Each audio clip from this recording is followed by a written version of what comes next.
Okay, so very quickly, today we're going to be speaking in the book of Exodus. Exod? Exod? Exodus 3. The title of this message is Don't Miss Out on Abundance. For we know this year our theme is living a life in abundance.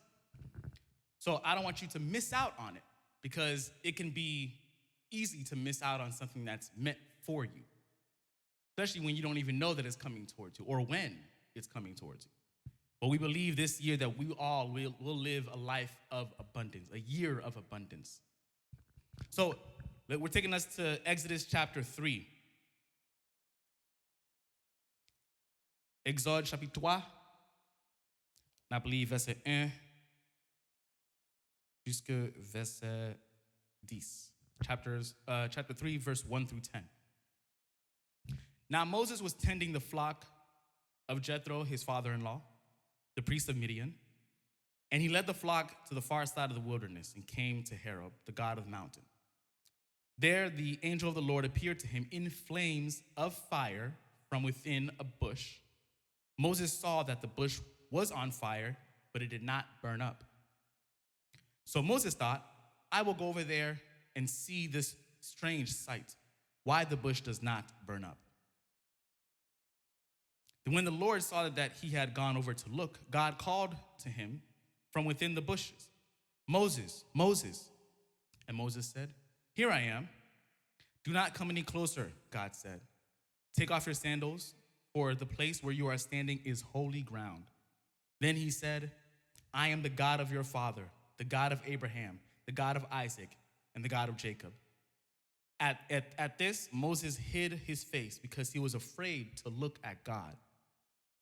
The Lord said, I have indeed seen the misery of my people in Egypt. I have heard them crying out because of their slave drivers, and I am concerned about their suffering.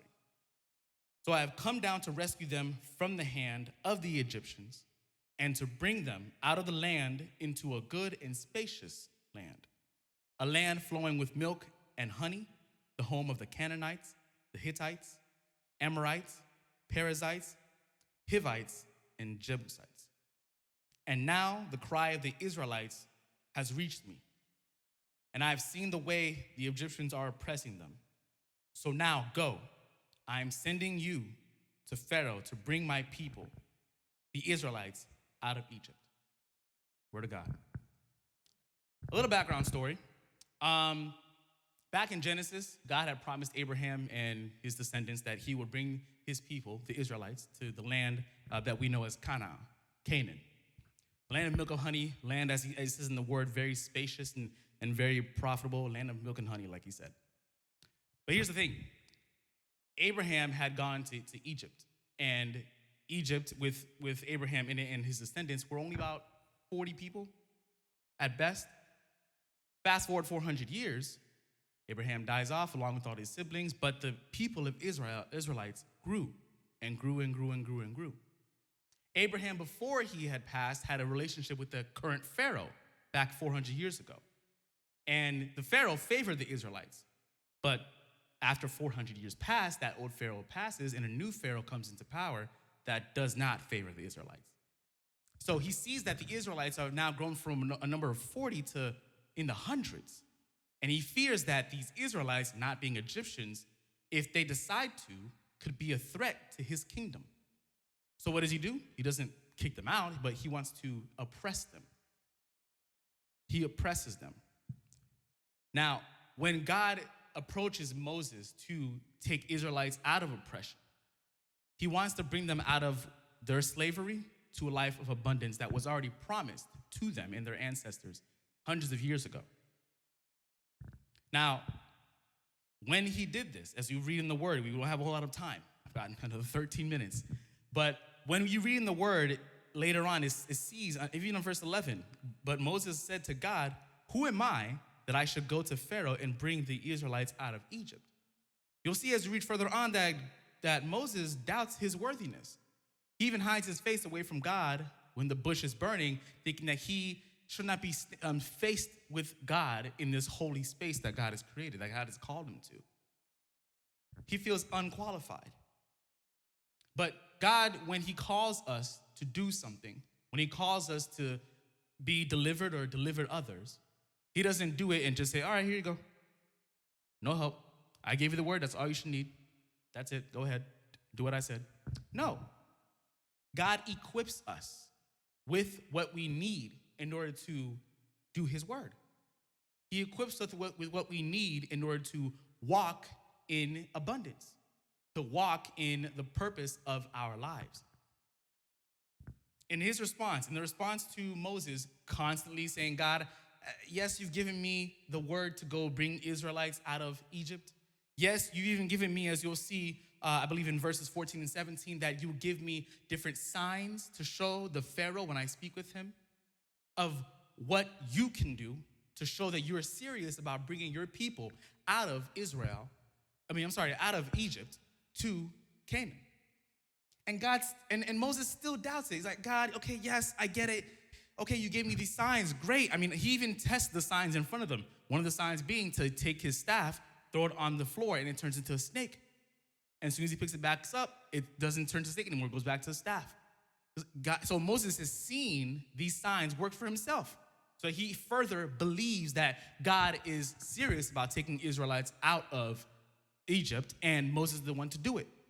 But then Moses still doubts his stuff, doubts his worthiness. He's like, I don't know, God. Does it have to be me? I'm not good at speaking. I'm not really good at approaching people. I'm a commoner.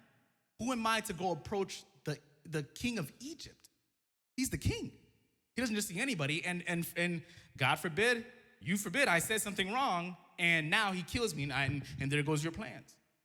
But God says, okay, you want more? You want more help? Okay, I'll give you more help. Go to your brother Aaron.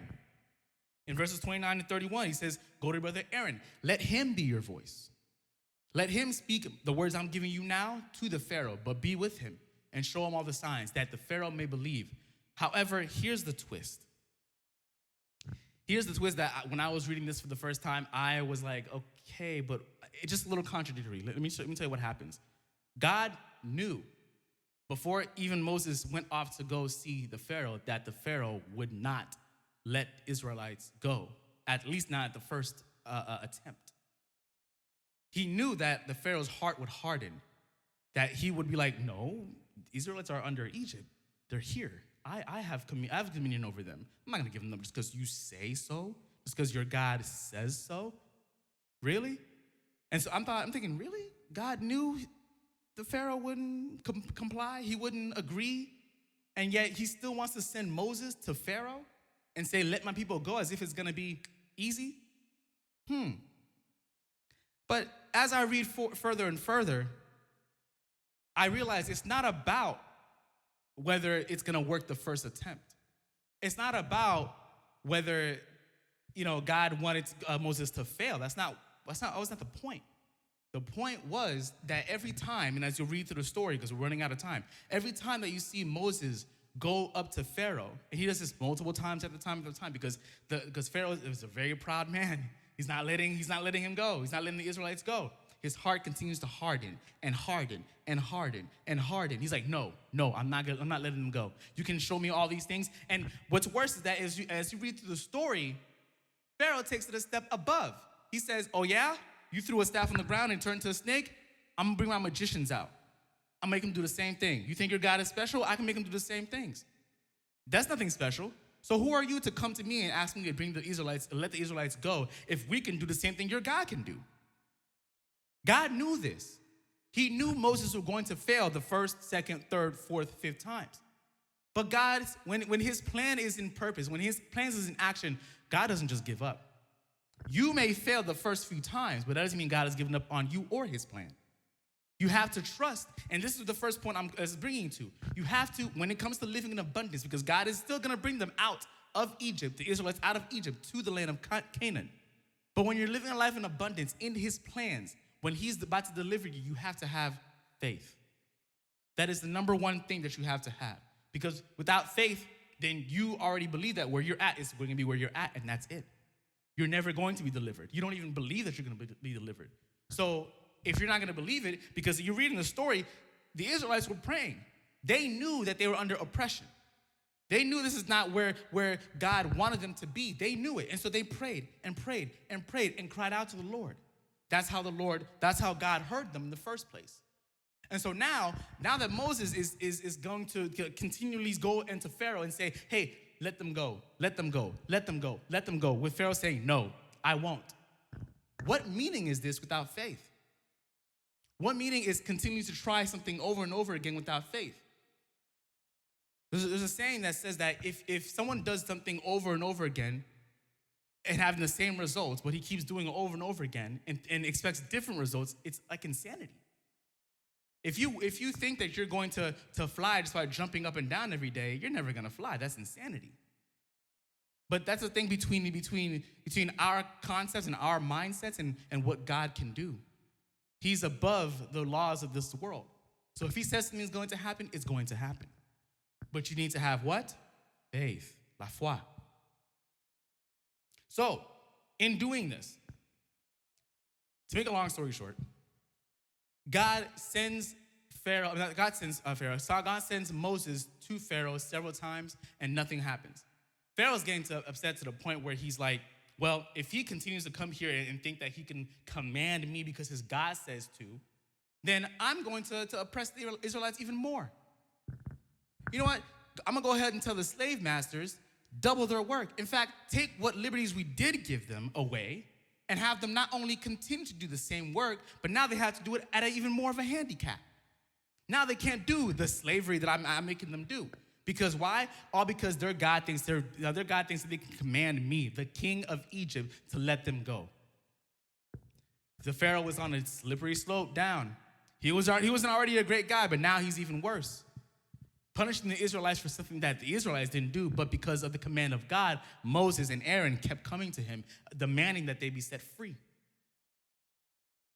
And when he didn't do that, God continues to push back. And like I said, when it comes to God, there's no way that his plans are not going to come through, because that's what he said, that's what is going to happen, and that's it. End of story. So as his heart continues to grow cold, God decides to send plagues to the land of Egypt. Plagues that eventually take the life of the Pharaoh's son. And in that moment, Pharaoh had enough. He said, you know what? Fine. Go, Egypt. Go. Get out. Go, Israelites. Go. Get out. So God's plan came to fruition. This is the part of the deliverance. This is the first part of the deliverance. Egypt has let go, or the Pharaoh has let go of Israelites.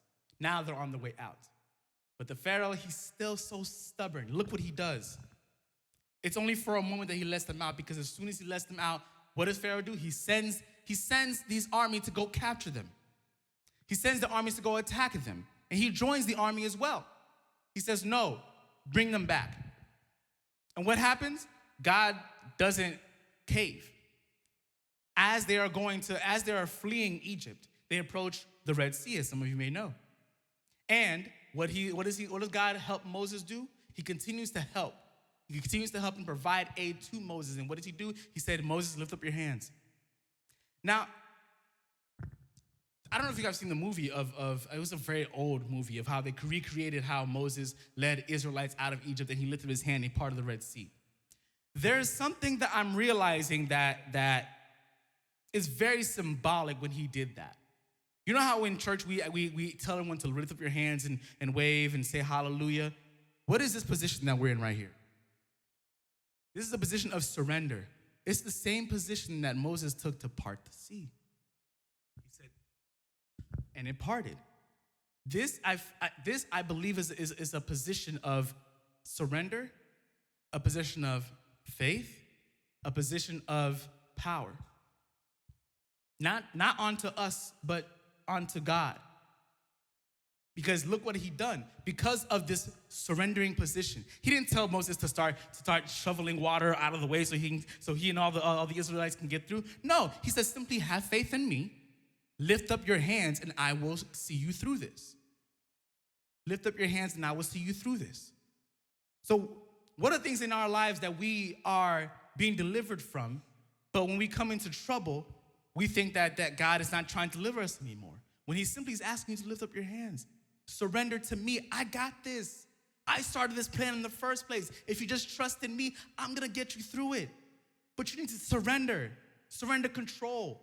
Surrender strength. Surrender power. Surrender your preconceived notions. Surrender what you think you know. We don't know anything. Our mindset is very small compared to God. He is the God of the universe. He sees more than we could ever see. So when we come into a roadblock, why do we think we know what's best and think we should be giving up or think that God has abandoned us? No, he said, surrender. Lift up your hands and let me have this. Cast your burdens and your cares onto me. Let me have this. I have you. I delivered you. I'm delivering you. You're not delivering yourself. If you were delivering yourself, you would need me. I'm delivering you. Lift up your hands. Let me take control. Let me have control, and I will get you out of this. And that's exactly what happened. The sea parted, and the Israelites came right through. And what's even the cherry on top of this whole situation is that as Egypt was trying to come through with Pharaoh, after the Israelites got all the way through, the waves crashed down and took out the entire army in one felt swoop. God took care of it. He took care of it. Even when the obstacles stand against you, even though the walls were high, even though the pushback was insurmountable, God still has you. And he wiped out your enemies, and he wiped out the Egyptians in one fell swoop. That's the faith that Moses and the Israelites had to get from slavery and on their way to the promised land. Now, when the Israelites had just left Egypt and finished, escaping the Egyptians, it came to the wilderness. This is the part of the story between Exodus and eventually the next book, Leviticus, as well, where things take a turn. We've seen the Israelites' faith and prayers that got them out of slavery through God's deliverance, and now they're in the wilderness about to go to Canaan, and more importantly, at the site of Mount Sinai. Now, this brings me to my next point, because when God delivers you, when you are first brought into the fold, when you are first becoming a Christian, for example, it's not going to be sunshines and roses. It's not going to be, I'm never going to get hurt again. I'm never going to lose again. I'm always going to be victorious 24/7. I'm never going to cry again. I'm never going to be backstabbed again. No. My second point is that when you are living in abundance, when you are being delivered, and you have the faith that carries you to deliverance, you need to also take action. Listen to the actions that the Israelites took when in the wilderness. In the wilderness, they became very tired and hungry and very irritable. They have not reached the promised land yet. They were still in the wilderness. They were still on the journey. And so what do? They complained. They complained to Pharaoh. No, they complained to Pharaoh. They complained to Moses and saying, Moses, we're tired. We're hungry. What are you and God doing? They even go as far as saying that we miss the good old days. The good old days? The slave-free days? You were there? You missed that days? Really? Because from what I heard, you guys were being whipped, you guys were being beaten, you guys were going without food, you guys were being barely dressed. You missed those days compared to being delivered? Huh. I don't know. So even in their beginning of the lack of faith, God still provides. Isn't God good? That even though you are in lack of faith, you are criticizing him in your deliverance, he still decides to be good to you. He still decides to be good to you despite your rebellion, despite you criticizing him. And Moses, the one who's been going time after time after time after time to Pharaoh to fight for you, and you are criticizing him? Sunshines and rainbows. That's not what we're dealing with here. It's not easy. This action, this act of rebellion, is the beginning of the fracture of the relationship between the Israelites and God. And we'll see this play out fully. For even after they made it to Mount Sinai, they sit at the foot of the mountain, and Moses is going up to the mountain to receive the word of God or receive instructions from God. Because at the mountain, and if they looked up at the mountain, they could see the presence of God there. And this brings back to another key point in Genesis, because the whole point of bringing them out of Egypt into the land of Canaan is to reestablish, and listen to this, to reestablish the connection between God and man through the Israelites. Because God, after Adam and Eve, after that whole fiasco, God ended up taking his presence away from them because of their sin, because of their rebellion. And he wants to use the Israelites to bring back his presence to his people. And this is what we saw at Mount Sinai. His presence was physically visible. It says in the word that his presence was visible via clouds and lightning. They could physically see him there. And Moses was instructed to go up and receive instructions from God. This is what we would later become known as the 10 Commandments. You guys heard about that before? Yeah? So get this. As Moses is already up there receiving the instructions, here's another thing that the Israelites do that continues to sever their bond and their relationship with Christ. They say, why is taking Moses so long? We've been here forever, waiting for him. What is he doing up there anyways? You know what? Aaron, Moses' brother, he was still there. Aaron, why don't you go ahead and build us a golden calf to worship? Because obviously this isn't working out. This isn't working out. Go ahead and build us another idol to worship. They were already killing two of the first other commandments right then and there. Thou shalt not have no other God before me. Thou shalt not worship no other God before me. Or love the Lord your God, and thou shalt not worship no other God before me. They were putting those two of the commandments away. Why? They were impatient? And in the wilderness, they wanted to go back to slavery? This further severs the connection between them and God, because now they're asking for another idol to worship. God saw this and was furious. He was furious.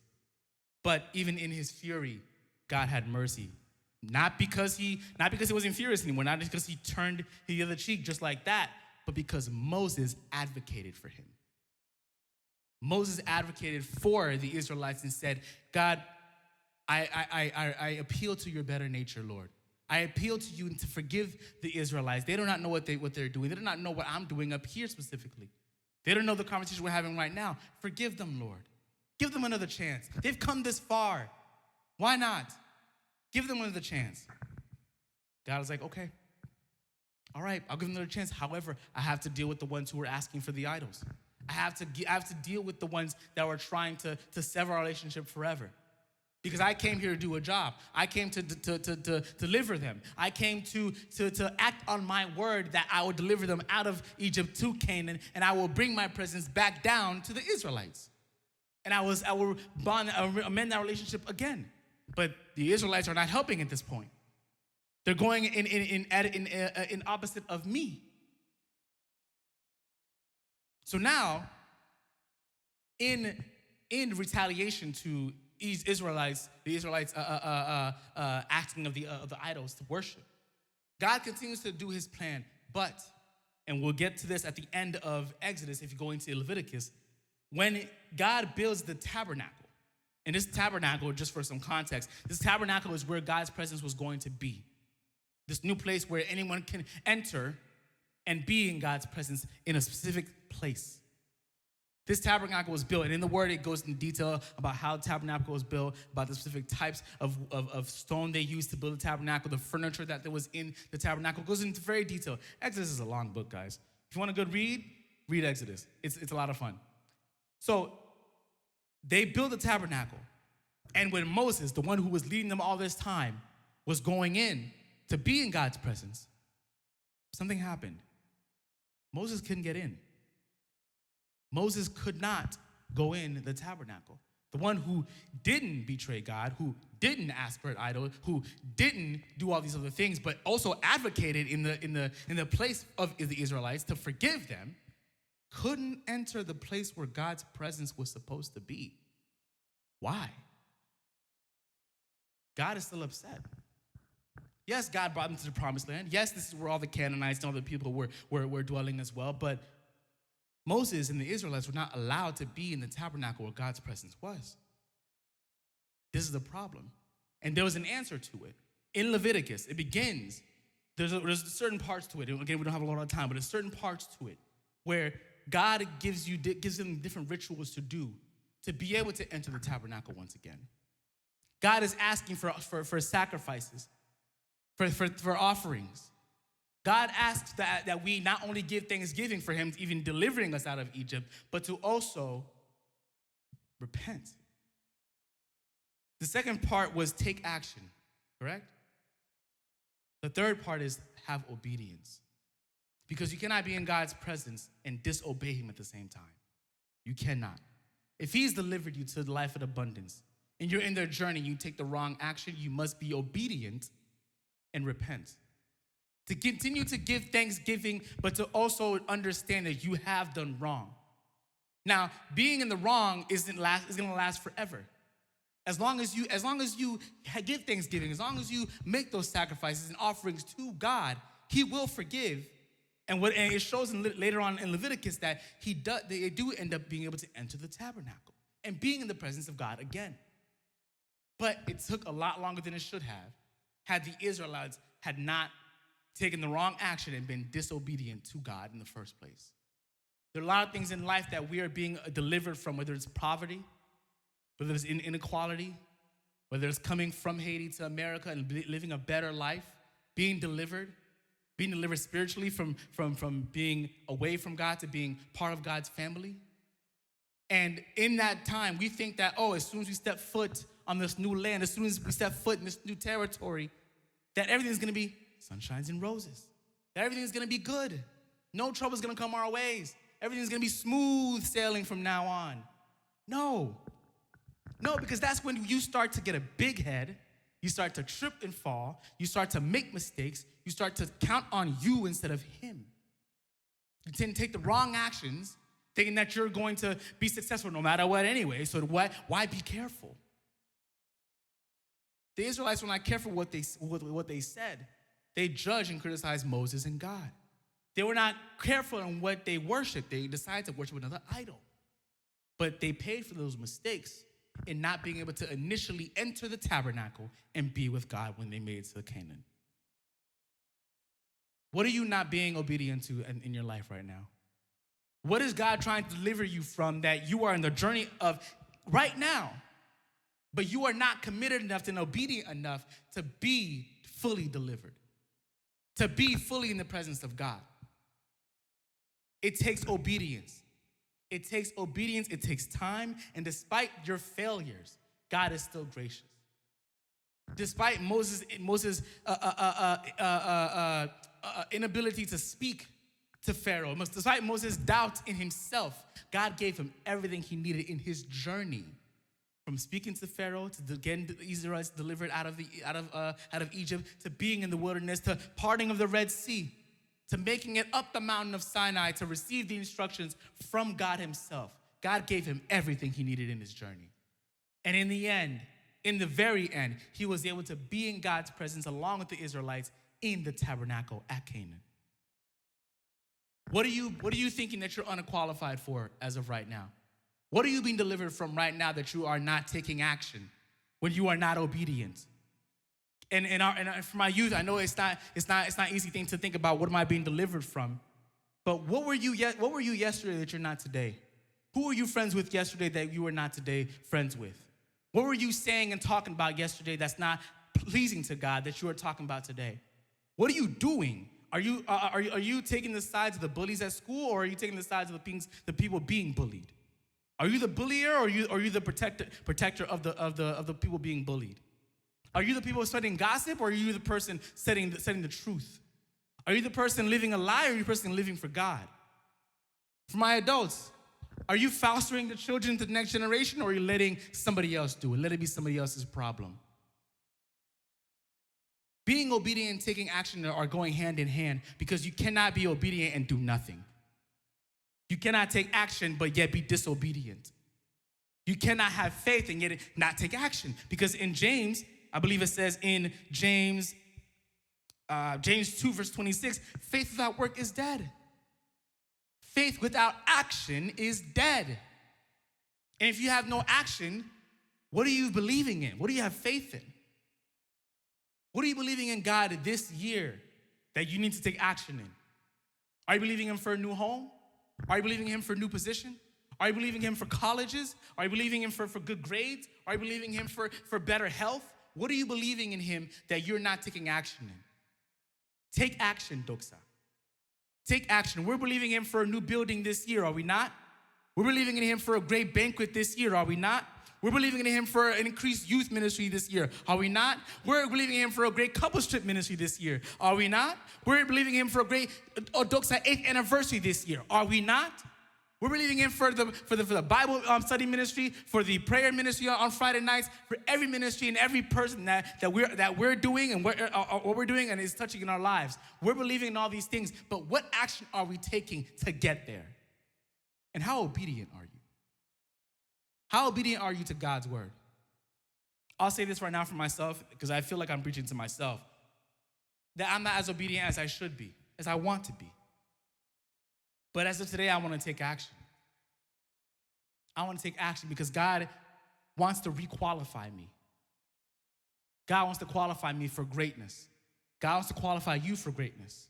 But it won't happen without faith, without taking action, and without having obedience. Who wants to take action today? Who wants to be obedient today? Who wants to be delivered fully and not just go through the journey, but be delivered fully today? If you want to take action and be obedient and want God to re-qualify you, we'll take this time right now for you to come up and we'll pray for you. We'll ask Pastor Bob and Fekete to come up if you guys want prayer to rededicate your beliefs, rededicate your conviction and your action. Rededicate your obedience to God. Not just for today, not just for the time that you're in this building listening to what I'm saying, but in your schools, at your jobs, at home, in your bedroom, in your heart. It starts within you. You are not meant to live a life of abundance but fail. That's not what God's plans are. But it's gonna take action. It's gonna need you to move. Get up, Doxa. It's gonna require you to move and get up and be obedient to God's word. If there's no one else if someone that wants to come up and pray, if you want to come up later, if that's okay, I'm sure Fekete and Pastor Bob will be more than happy to. I'll be happy to pray with you as well. But take action, Doxa. Have faith and be obedient that God will deliver us to a better place in our lives.